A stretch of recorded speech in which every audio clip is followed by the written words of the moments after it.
இன்னைக்கு எபிசோட்ல பாண்டியன் நாளைக்கு கடை திறக்கிறதுக்காக வேலை செஞ்சுக்கிட்டு இருக்காரு. கூட சேர்ந்து வானதியும் வேலை செஞ்சுக்கிட்டு இருக்காங்க. அப்போ நிலாவும் சோழனும் கடைக்கு பார்க்கறதுக்காக வராங்க.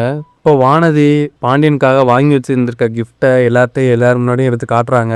சோழன் அதை பார்த்து பயங்கரமா கிண்டல் பண்றாரு. அதுக்கப்புறம் எல்லாரும் கடைக்கு என்ன பேர் வைக்க போறீங்கன்னு பாண்டியன் கிட்ட கேட்குறாங்க.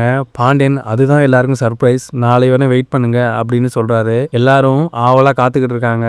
வானதி தன்னோட பேர் தான் வைக்க போறாருன்னு ரொம்ப ஆர்வமா இருக்காரு. சோழனும் தன்னோட பேர் தான் வைக்க போறாருன்னு சொல்லி அவரும் ரொம்ப ஆர்வமா இருக்காரு. பாண்டியன் கடைக்கு யார் பேரை வைக்க போறாங்கிறது தான் நாளைக்கான எபிசோடு. நாளைக்கு எபிசோட்ல பாண்டியன் காலையில எழுந்திரிச்சு கடையை திறக்கிறதுக்காக கடைக்கு போறாரு. அங்க எல்லா டெக்கரேஷனும் செஞ்சு முடிச்சிருக்கு. ஆளா கடைக்கு கண்ணன் வரான். ஆனா எல்லாம் ரெடி ஆயிடுச்சுல, ஆனா எங்கன்னு கடை போர்டை காணும், என்னென்ன பேர் வச்சிருக்கீங்கன்னு பாண்டியன் கேக்குறாரு. பாண்டியன் இருடா எல்லாரும் வரட்டும், அதுதான் சர்ப்ரைஸ், வெயிட் பண்ணு அப்படின்னு சொல்றாரு. வீட்டுல சேரன் எல்லாரும் கடை திறப்பு விழாக்கு ரெடி ஆகுங்கன்னு சொல்லிட்டு ரெடி ஆகிட்டு இருக்காங்க. சோழன் வீட்டுல என் பேரை தான் வச்சிருக்க போறான், எல்லாரும் பார்த்து ஷாக்காக போறாங்கன்னு கற்பனையில இருக்காரு. எல்லாரும் கிளம்பி வெளில போறப்ப நடேசன் வெளில உட்காந்துருக்காரு. நிலா அவங்கள்ட்ட அங்கிள் நீங்களும் கடை திறப்புலாக வாங்க, இன்னைக்கு பாண்டியனோட கடை திறக்கிறாங்களா வாங்க அப்படின்னு கூப்பிடுறாங்க. நடேசன் இல்லம்மா இருக்கட்டும் பரவாயில்ல வரேன் அப்படின்னு சொல்றாங்க. நிலா உடனே கோவமா வாங்க, உங்க பையன் முதல்ல ஓனராக நீங்க இங்க உட்காந்துருக்கீங்க வாங்க அப்படின்னு சொல்லி வலுக்கட்டாயமா நடேசனை கடை திறப்புலாவுக்கு கூப்பிடுறாங்க. சேரன் சோழன் பல்லவன் நிலா நடேசன் எல்லாம் குடும்பமா கடை திறப்புலாவுக்காக போறாங்க. இவங்க எல்லாரும் வர்றதுக்கு முன்னாடி வானதி கடையில போய் ஆஜராயிடுறாங்க. பாண்டியன் கிட்ட என்ன கடைக்கு பேர் வைக்கிற சொல்லு, என் பேர் தானே வைக்கிற பாண்டியன் சொல்லு அப்படின்னு சொல்லி கேட்டுக்கிட்டே இருக்காங்க. பாண்டியன் கடைசி வரையும் சொல்ல மறுத்துக்கிட்டு இருக்காரு. வெயிட் பண்ணு எல்லாரும் வரட்டும், சர்ப்ரைஸ் இருக்கு, அதுதான் சர்ப்ரைஸ் அப்படின்னு சொல்லிக்கிட்டே இருக்காரு. என்னவா இருக்கும் இவ்வளவு சர்ப்ரைஸ் கொடுக்குறான்னு வானதியும் யோசிச்சுக்கிட்டே இருக்காங்க.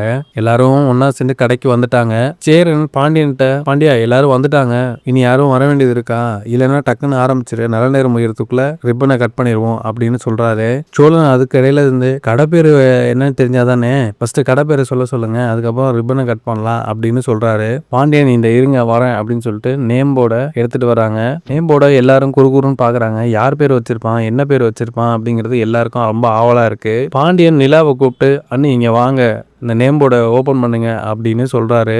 நிலா யோசிச்சுக்கிட்டு நேம் போர்டு பக்கத்துல போயிட்டு நேம் போர்டோட கவரை பிரிக்கிறாங்க. பார்த்தா எல்லாருக்கும் சர்ப்ரைஸ் அதெல்லாம் காத்திருக்கு. பாண்டியன் நிலாவோட பேரை தான் கடைக்கு வச்சிருந்திருக்காங்க. இதை பார்த்துட்டு எல்லாரும் பயங்கர ஷாக் ஆயிட்டாங்க. வானதிக்கு பயங்கர ஷாக்கு. ஏற்கனவே நிலா மேல வானதிக்கு சின்ன பொறாம இருக்கு. இப்ப வேற பாண்டியன் நிலாவோட பேரை கடைக்கு வச்சிருக்காரு. இதை பார்த்துட்டு வானதி கம்ப்ளீட்டா அப்செட் ஆயிட்டாங்க. சோழனும் என் பேரை வைப்பான்னு பார்த்தா நிலா பேரை வச்சிருக்கான் அப்படின்னு அவரும் ஷாக் ஆகி நிக்கிறாரு. சேரன் அந்த கடை பேரை பார்த்துட்டு சந்தோஷப்படுறாரு. நிலாவாலதான் அந்த குடும்பத்துக்கு நிறைய நல்லது நடந்தது, அதனால நிலா பேர் வைக்கிறதுல எந்த தப்பும் இல்லை அப்படின்னு மனசுக்குள்ள நினைச்சிட்டு சந்தோஷமா இருக்காரு. நடேசனும் அதை பார்த்துட்டு ரொம்ப சந்தோஷப்படுறாரு. பல்லவனுக்கு சொல்லவே தேவையில்ல, கண்டிப்பா ரொம்ப சந்தோஷமா தான் இருப்பான். அண்ணி வாங்க வந்து ரிப்பனை கட் பண்ணுங்கன்னு சிசரை நிலா கிட்ட கொடுக்குறாரு பாண்டியன். இதை பார்த்துட்டு வானதி இன்னமும் கோவப்படுறாங்க. நம்மள ஒரு ஆளாவே மதிக்கல இவன் அப்படின்னு ரொம்ப கோவப்படுறாங்க. பாண்டியா அப்படின்னு கத்துட்டு வானதி விறுவிறுன்னு வீட்டுக்கு நடந்து போறாங்க. பாண்டியனுக்கு அதுவரையும் ரியலைஸ் ஆகல வானதி ஏன் இப்படி கோச்சிக்கிட்டு போறான்னு. ஒரு பக்கம் சோழனுக்கு நம்ம பேர் தான் வைக்கல, அட்லீஸ்ட் நம்ம ஆளு பேரையாவது வச்சிருக்கான்னு நினைச்சு சந்தோஷப்படுறாரு. நிலா வானதி கோச்சிட்டு போறதை பார்த்துட்டு ரிப்பனை கட் பண்றதுக்கு யோசிச்சுக்கிட்டு இருக்காங்க. இப்போ பாண்டியன் அண்ணி பரவாயில்ல, அவ அப்படித்தான் புரியாதனமா நடந்துப்பா, நீங்க ரிப்பனை கட் பண்ணுங்க, நீங்க வந்த ராசியா அந்த குடும்பத்துக்கு நல்லது நடக்குது, உங்க பேர் வச்சதுல எனக்கு ரொம்ப சந்தோஷம் அப்படின்னு சொல்லிட்டு ரிப்பனை கட் பண்ண சொல்றாரு. நிலாவும் எல்லாரோட வற்புறுத்தலுக்கு ஏத்து ரிப்பனை கட் பண்றாங்க. இந்த திருப்பம் தாங்க நாளைக்கு எபிசோட்ல நடக்க போகுது. ஐயனார் துணை சீரியல் அப்டேட் தெரிஞ்சுக்கணும்னா தமிழ் எக்ஸ்பிரஸ் சேனல்ல சப்ஸ்கிரைப் பண்ணிக்கோங்க.